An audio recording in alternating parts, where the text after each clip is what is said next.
ఒక cancer patient లైఫ్లో surgical oncologist important అంటారా, మెడికల్ ఆంకాలజిస్ట్ ఇంపార్టెంట్ అంటారా? డిఫరెంట్ సూపర్ స్పెషాలిటీ అయిపోయింది ఇప్పుడు.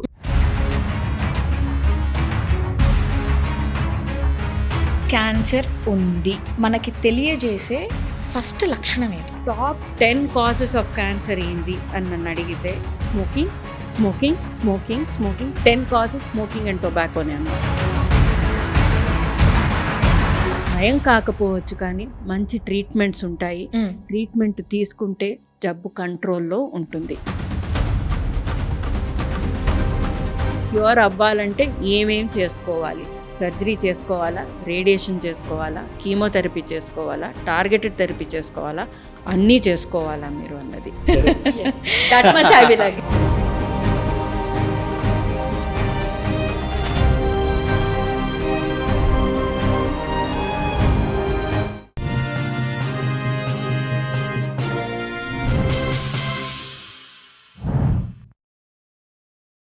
Hello guys, welcome to social post. So మనం డైలీ లైఫ్లో ఎన్నో వింటూనే ఉంటాం, కానీ కొన్ని అపోహలు మాత్రం అలా ఉండిపోతూనే ఉంటాయి. సో క్యాన్సర్ మీద ఎంతమంది మాట్లాడినా, ఎంతమంది డాక్టర్స్ క్లారిఫై చేసినా సరే ఏదో ఒక డౌట్ ఉండిపోతూనే ఉంటుంది. వాళ్ళు ఫుడ్ ఎలా తీసుకోవాలి, మెడిసిన్స్ ఎలా వేసుకోవాలి, అసలు వాళ్ళ డైలీ రొటీన్ ఎలా పెట్టుకోవాలి. సో ఈ క్వశ్చన్స్ అన్నిటి మీద ఈరోజు మనతో మాట్లాడడానికి doctor Sachin Marda, he is the robotic surgeon, and doctor Sudha Sinha, he is the medical oncologist. ఒకేసారి వీళ్ళతో మాట్లాడి మనకున్న డౌట్స్ అన్నీ క్లారిఫై చేసుకుందామా? సో గాయస్, మీరు ఎప్పుడైనా సరే మార్నింగ్ 8 to 9 o'clockకి లంచ్ చేశారా? లేదు కదా? ఇప్పుడు నేను చెప్పిస్తా. సార్ అసలు లైఫ్ స్టైల్ ఏంటి అని తెలుసుకుందాం సార్ది అండ్ మ్యామ్ది కూడా. డెఫినెట్గా ఎవ్రీ టైం మీరు ఇలా ఉండండి, అలా ఉండండి, ఆ ఫుడ్ తినండి అని మాత్రమే చెప్తారు కదా. అసలు వాళ్ళ సీక్రెట్ ఏంటో తెలుసుకుందామా? కమ్. Hello sir. నమస్తే. హలో. నేను ఇప్పుడు మీ సీక్రెట్ తెలుసుకోవాలి అని అనుకుంటున్నాను. Yes. And hi ma'am, hi. Welcome to social post. So చెప్పండి, మీరు నేను ఇందాక అడిగినప్పుడు మీరు చెప్పారు 8 to 9 o'clockకి నా లంచ్ అయిపోతుంది అని. మీ సీక్రెట్ ఏంటో కొంచెం. 2-3 things. One, our Indian system. What we tell, I am a Maheshwari, Marwadi. When the sun rise, that time we should be close to the nature, and even sunset lo, morning we should have some food, evening we should have food. And now ఇప్పుడు మనం అందరు వింటున్నారు కదా, intermittent fasting. So what is practical way of intermittent fasting? Some there are 8 hours, 16 hours, 12 hours. So మన life స్టైల్లో ఎట్లా suit అవుతుంది? If you take that time food, that is the best way. నేను surgeon, oncology surgeon. So our OT operation theatre start at 9 o'clock, and we don't know major surgeries ఏ time అవుతుంది, ఎంత time పడుతుంది, మళ్ళీ మధ్యాహ్నం, evening OP rounds, చాలా అంటే busy day ఉంటుంది. So morning I take food at 9 o'clock, which is proper food, అంటే 1.5 roti, కూర, salads, dry fruits. Afternoon only some tea or snacks, and evening when I go home 7 o'clock, dinner. So that automatic intermittent fasting అయిపోతుంది. So that is the secret. By practical way, we are using intermittent fasting to promote our health. అంటే జనరల్గా evening టైమ్స్లో చేస్తూ ఉంటారు, evening నుంచి next day మార్నింగ్కి break ఇస్తూ ఉంటారు. Correct. So మీరు So automatic after 7 o'clock I don't take anything. So morning 7-8 వరకు automatically 12 hours 14 hours అయిపోతుంది. So that is 12 hours 14 hours fasting అయిపోతుంది. ఓకే. సో మ్యామ్, సార్ది అయితే చాలా ఇంట్రెస్టింగ్ ఉంది. ఇప్పుడు నాకు మీది తెలుసుకోవాలని ఉంది. చెప్పండి. మీ డే ఎలా స్టార్ట్ అవుతుంది, మీ డైట్ ఎలా ఉంటుంది అని. నేను రకరకాల డయట్లు చేసిన మనిషిని అనమాట. సో ఇంటర్మీడియట్ ఫాస్టింగ్లు, keto diet, small frequent meals, పొద్దున్నే 4 ఆల్మండ్లు, అన్నీ ఇన్ని ఏళ్ళగా చేసి నేను కూడా ఒక కంక్లూషన్కి అరైవ్ అయ్యాను. Anything in moderation is good, anything you do too much is bad అనమాట. Okay. So I don't follow any one particular diet, but over time నేను నేర్చుకుంది ఏంటంటే టైంకి తినాలి, లేకుంటే కోపం వస్తుంది, ఆకలి అవుతుంది, తలనొప్పి వస్తుంది. So in the morning I have my breakfast. My timings are very different from a surgeon's timings. As a medical person మాకు మా క్లినిక్ టైమింగ్స్ ఉంటాయి. You can break for half an hour lunch if you want to. So ఎప్పుడు ఏ surgery వస్తుందా అన్న tension మాకు ఉండదన్నమాట. So మా రొటీన్ కొంచెం బెటర్గా ఉంటుంది. So I'm able to have food at correct timings. What I have learned is breakfast చేస్తాను నేను, I have my lunch, I also have dinner, but I finish by 7 o'clock. I agree with him. So whether you call it intermittent fasting or whatever it is, my last meal is at 7 o'clock. I find that to be the healthiest way to eat. Okay. So ఇద్దరు కూడా ఇందాక sir ఏమో surgical అన్నారు, మీరేమో medical అన్నారు. ఈ రెండిటి మధ్య డిఫరెంట్ ఏంటి సార్, సర్జికల్ ఆంకాలజీకి మెడికల్ ఆంకాలజీకి? సో ఆంకాలజీ అన్న field is to treat cancer అన్నమాట. సో ఇప్పుడు మన క్యాన్సర్ ట్రీట్మెంట్ చేయాలంటే ఈ కాలంలో రకరకాల ట్రీట్మెంట్లు ఉన్నాయి. అండ్ ప్రతిరోజు మనం పేపర్లో చదువుతూ ఉంటాము, వింటుంటాము, ఏదో కొత్త అడ్వాన్సెస్ వచ్చాయి, ఇది వచ్చింది అన్నది. So you need specialists to treat a cancer patient. Okay. One specialist is a surgical oncologist. Okay. He does mainly surgeries అన్నమాట. Second specialist is a medical oncologist. మేము వి గివ్ ట్రీట్మెంట్స్, అంటే chemotherapy కానీ, immunotherapy కానీ, targeted therapy కానీ, మందులు ఏదైనా ఇవ్వాలంటే ఆ క్యాన్సర్ తగ్గించడానికి కానీ తొలగించడానికి కానీ అది మెడికల్ ఆంకాలజిస్ట్ చేస్తారు. Okay. Or third person is the radiation oncologist అన్నమాట. Okay. Where they do radiation. And ఒక్కొక్క ఫీల్డ్ ఎంత గ్రో అవుతుందంటే ఒక్కరే అన్నీ చేయలేరు. ఇంతకుముందు సర్జన్స్ కీమోథెరపీలు ఇచ్చేవాళ్ళు అట్లా ఉండేదన్నమాట. బట్ ఇప్పుడు ఫీల్డ్ ఎంత డెవలప్ అయిందంటే for cancer treatment we need different specialist. So he focuses on surgery, I focus on the medicine part of it. Okay. And both of us together focus on the patient. Okay. So జనరల్గా మనం చూసుకుంటాం ma'am, మీరు diet follow అయ్యాలని చెప్తున్నారు, sir diet follow అయ్యని చెప్తున్నారు, healthy food తీసుకుంటామని చెప్తున్నారు. So ఇన్ని జాగ్రత్తలు తీసుకున్నా సరే గత 15 సంవత్సరాలుగా చూసుకుంటే భారతదేశంలో క్యాన్సర్ పేషెంట్స్ కానివ్వండి, ఆ నెంబర్ కానివ్వండి పెరుగుతూ వస్తుంది. అంటే దీనికి ఆనకట్ట అనేది వేయలేమంటారా, అంటే తగ్గించలేమంటారా? మనం వెన్ వీ గాట్ ఇండిపెండెన్స్ ఇండియాలో అవర్ ఎవరేజ్ లైఫ్ స్పాన్ 1947లో male around 40 and female around 36. That was our life span. But ఇప్పుడు మనం 50 years 70 years తర్వాత కూడా now we have 70 years of male and maybe 70-75 female అట్లా లైఫ్ స్పాన్ ఉంది. So life span itself is one of the risk factor. Number 1. Number 2, how many of us we follow proper food, proper diet, proper exercise, nutrition? Very few. Mana ee stressful life lo you cannot do everything. Third, pollution, chemicals, shelf, manam fast food, junk food. All is this something called as inflammatory disorders మన బాడీలో produce అవుతుంది. And that is one of the biggest risk factor. Okay. Along that మన bad habits, smoking, tobacco or drugs or unhealthy lifestyle, all these are ante all this is increasing our body to have more mutations, have more cell damage, DNA damage, and that can cause all these cancers. Okay sir, ఇప్పుడు మీరు చెప్పారు హ్యాబిట్స్ని పట్టి కూడా ఉంటుంది అని చెప్పి.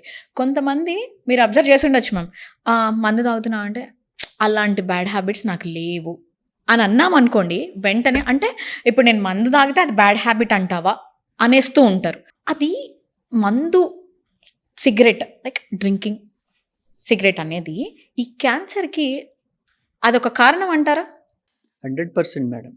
One of the reason, that is not only the reason. See, there is something called as carcinogen. Any chemical or any physical agent which can cause cancer, it is called as carcinogen. A puff of cigarette or in smoke or in cigarette, there are 7,000 carcinogens are there. Okay.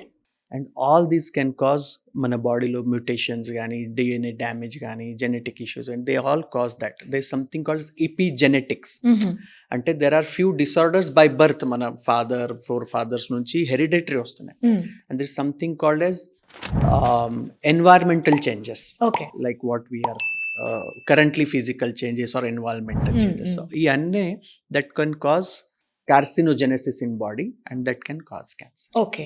So జనరల్గా ఏంటి అంటే sir, cigarette తాగిన వాళ్ళకంటే దాన్ని పీల్చిన వాళ్ళు ఎక్కువ effect అవుతారు అని చెప్పేసి అంటూ ఉంటారు. అది ఎంతవరకు కరెక్ట్ అంటారు? అంటే ఇప్పుడు స్మోకింగ్ 2 రకాలు ఉంది. ప్రైమరీ స్మోకింగ్ అంటే నేను స్మోక్ చేస్తున్నాను, సెకండరీ స్మోకింగ్ నా పక్కన ఉన్న వాళ్ళు నేను పీల్చిన గాలినే పీల్చుతున్నారు అనమాట. రెండిటి నుంచి you are getting the carcinogens sir అన్నట్టు అనమాట. ఓకే. బట్ డెఫినెట్లీ స్మోక్ చేసే వాళ్ళకి రిస్క్ ఎక్కువ ఉంటుంది. బట్ స్మోకర్తోనే లైఫ్ అంతా మనం ఉంటే మన రిస్క్ కూడా పెరుగుతుంది అనమాట.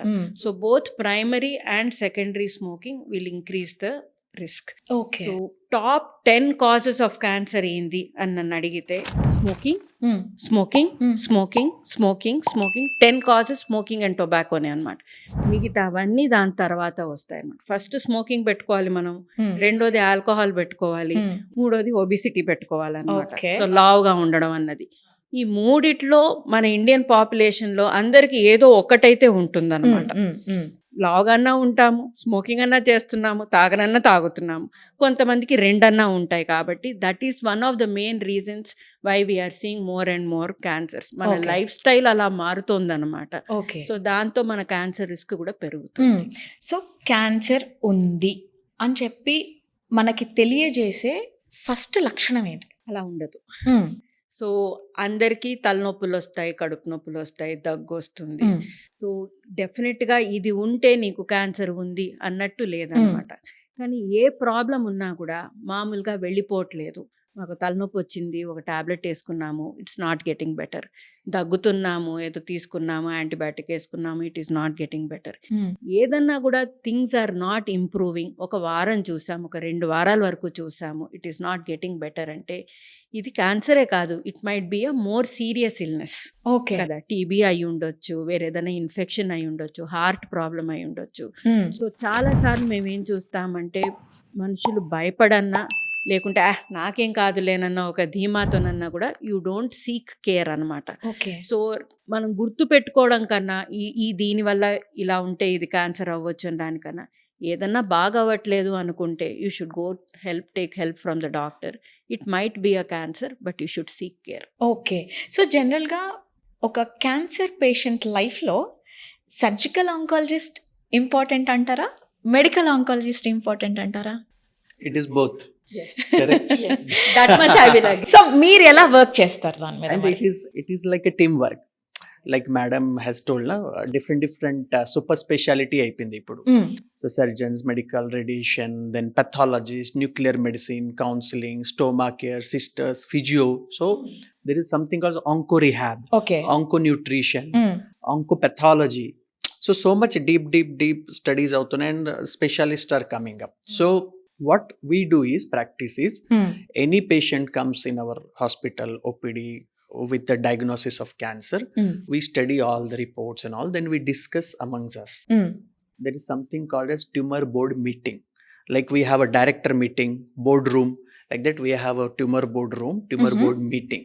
So dantlo patients, their relatives and all of our team, including all the doctors, we sit there, we discuss all the reports, we give them the best possible option, number 1, number 2, number 3, and whatever suits for that particular patients from holistic angle. అంటే చాలా మందికి finances issues ఉన్నాయి, చాలా మంది they cannot travel from say Bhadrachalam to Hyderabad, so local ఎక్కడ ఉండొచ్చు, or maybe insurance ఉంది లేదు, గవర్నమెంట్ స్కీమ్స్ ఉన్నాయా లేదు, ఆర్ దేర్ పేరెంట్స్ పిల్లలు ఎక్కడ లేవు, అమెరికాలో ఉన్న only parents are here. So all these logistic issues also we consider, okay. and then whatever best suited treatment for that particular patient we follow. So that is unique in most of the cancer centers and that is patient centric approach.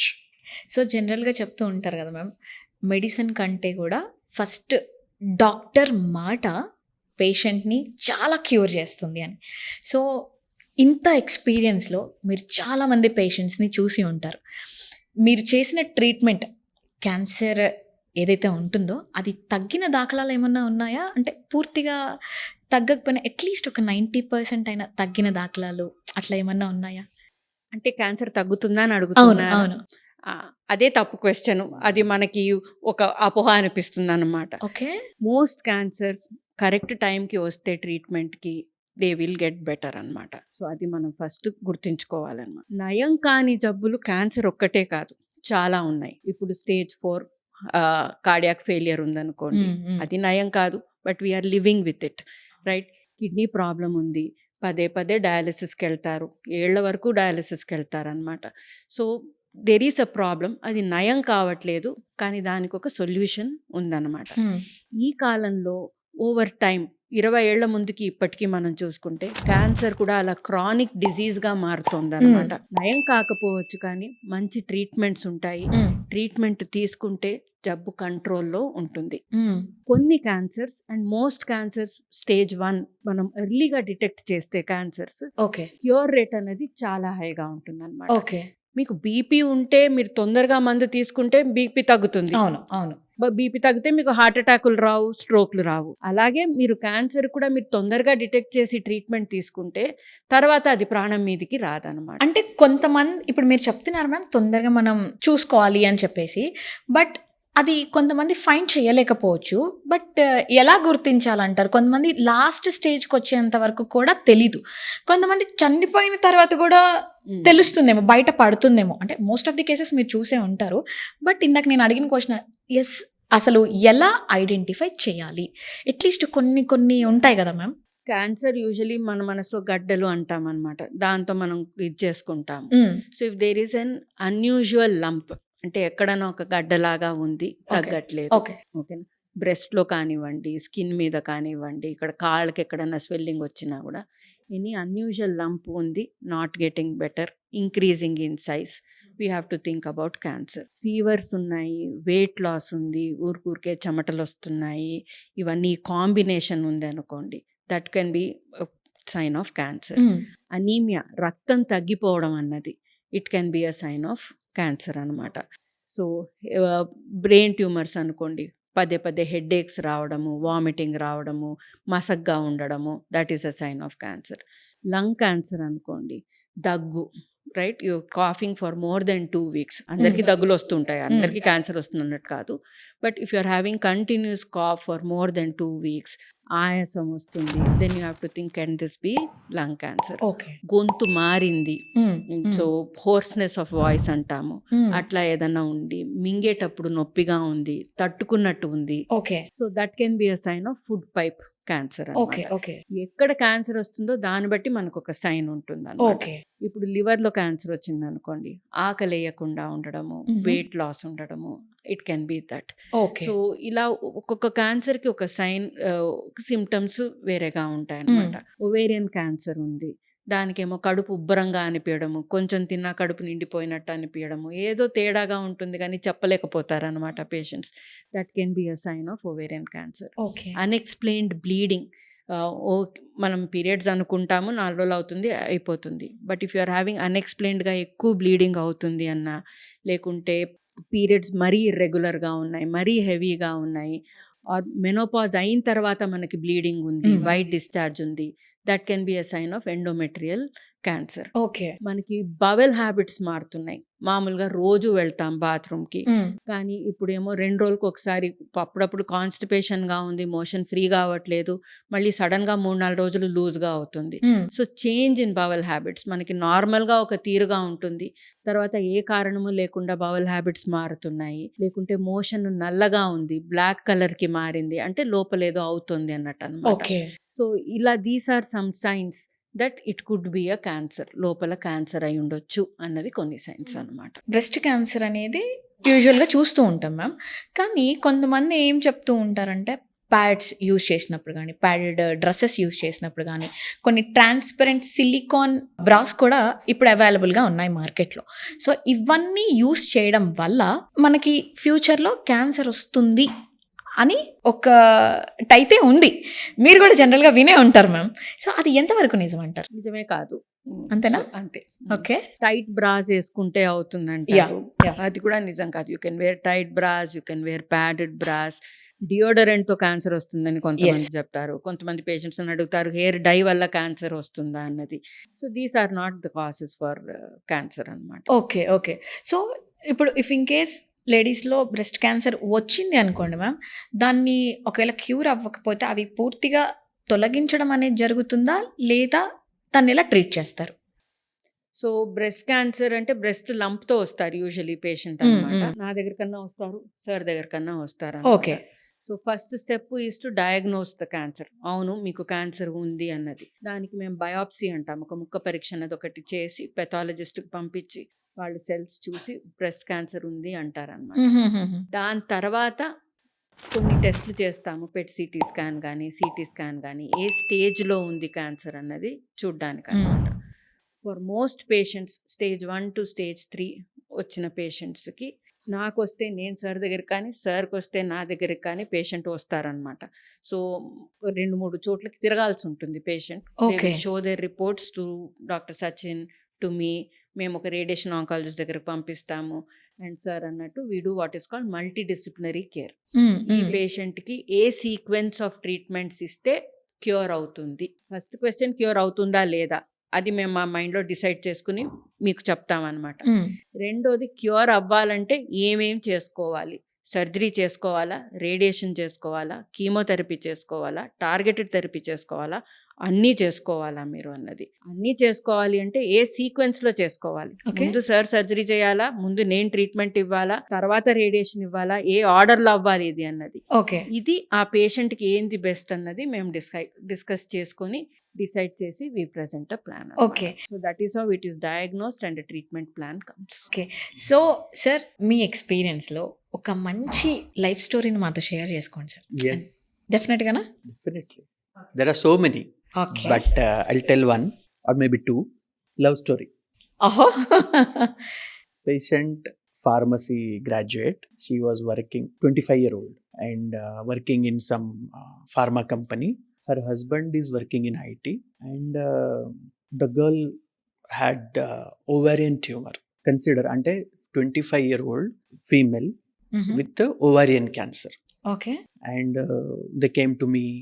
Then treatment planning is little difficult because the treatment, it was stage 2. So both the ovaries were involved. So now the treatment was to only remove the uterus along with the ovaries and some surrounding structures. So you can think what would have been the family shattered. 25-year-old marriage, and she was already with one fiance. Then first treatment, then second marriage, then third, all those things. So then I called both the families and then started treatment. She underwent surgery, some chemotherapy and all. So 2 years అయిపోయింది. So after that also, the boy was so, I mean, the next family was so considerate, so, attached to that girl, in spite of knowing that she will not have, because we have removed the uterus, we have Yes. removed the ovaries, so in spite of knowing that she will not have a motherhood, the boy and their family, they married, I mean, he married with her and he confidently told that no problem, I will marry with her only, and then whatever adoption and all those things. Yes. So that is one beautiful, inspiring story. Second is a dentist. Again, same young girl, 25-year-old. She had uterine tumor, okay. and we did something called as fertility preserving surgery. So something different from this. So dantlo we preserved the uterus, ovaries, but we only removed the tumor. And then she got married after 2-3 years. And when she got pregnant, when she got delivered a baby, she came to my OPD with sweet box. So doctor, you have saved not only my life, but also my family. And now because of the good care or treatment, now I became mother. So such kind of motivating, inspiring story. And one more third, testicular cancer. Normally it comes in young males. Like means what? testis is like ovary is like a female reproductive organ. Like that in gents, Yes. testis ఉన్నాయి. So testicular tumor అంటే దాంట్లో కూడా cancer రావచ్చు, and that patient had a cancer. So we need to do surgery. We had to give chemotherapy. But before that, what we did is we did something called as sperm banking. Removed few sperms and preserved in the sperm bank. So after all the treatment, after with those preserved sperms, that his wife got pregnant and he delivered a baby and he became father. So such kind of beautiful, inspiring, motivational stories are there, and we feel blessed that something we do purposeful in our life. So when the patient comes with the report and with the happy notes and thank you doctor, they just text us. So I think these are the most beautiful moments in our life which we cherish. Yes ma'am. మరి మీరు? నాకు 2 రకాల moments ఉంటాయి as a medical oncologist. Surgeons usually see a lot of curable cases అనమాట. మేము we do that too. Leukaemias, blood cancers, lymphomas, paediatric cancers, testicular cancers, ఇవన్నీ high cure rates ఉంటాయన్నమాట. Treatment కష్టమైన ట్రీట్మెంట్, పేషెంట్లకి మాకు ఛాలెంజింగ్ ఇవ్వడానికి, but బాగా అవుతారు పేషెంట్స్. అండ్ బాగా అయిన తర్వాత యూ సీ దెమ్ గ్రో. ఇప్పుడు నేను 20 ఏళ్ళగా చేస్తున్నాను ఇది. So if I have treated a 5-year-old, right, that she is now 25 years old, she's coming to me pregnant, she's doing well. So that is one kind of happiness and satisfaction that you get, seeing your patient get better, cured, and living a normal life even after having such a big diagnosis. Okay. The second kind of satisfaction, when నేను మంచి బాగా treat చేశానని ఎప్పుడు అనిపిస్తుందంటే, when we treat patients with cancer and they don't get better. ఏది అవ్వాలో అది అవుతుందన్నమాట. Many patients pass away from cancer కదా, అదే మీరు అందరికీ భయం కూడా. But when I get families, patients చనిపోయిన తర్వాత కూడా families will call me and they will say thank you, మీరు బాగా హెల్ప్ చేశారు, you supported us through very good times, very bad times. మీరు లేకుంటే we don't know how we would have got through this. That he died peacefully, she died comfortably. So that is also something very important. When something bad happens also, and after that families come back and remain in touch with us for many years, I feel we have done a good job. Because as a doctor we cannot say ఎవరు బతుకుతారు ఎవరు పోతారు, అవన్నీ మన చేతుల్లో లేదనమాట. But are we giving the best to our patients అన్నది, in oncology you learn that very well. We are all very connected with our patients and their families because we see them for a long time anamata. So it's just not treatment book lo chadivi ABCD kaakunda, it is also a true doctor patient relationship that we experience both as surgeons. And ఇది ఇవాళ నేను చూసిన patient ఆ ఫ్యామిలీతో నాకు 10 ఏళ్ళైనా కూడా ఇంకా ఆ లింక్ ఉంటుంది అనమాట. బికాస్ కలిసి we have been through very difficult times. Okay. So ma'am చెప్తున్న స్టోరీస్ ఎవరైతే ఉన్నారో ఒకవేళ ఈ వీడియో చూస్తున్నట్లయితే ఒక్కసారి కింద కామెంట్ చేయరా?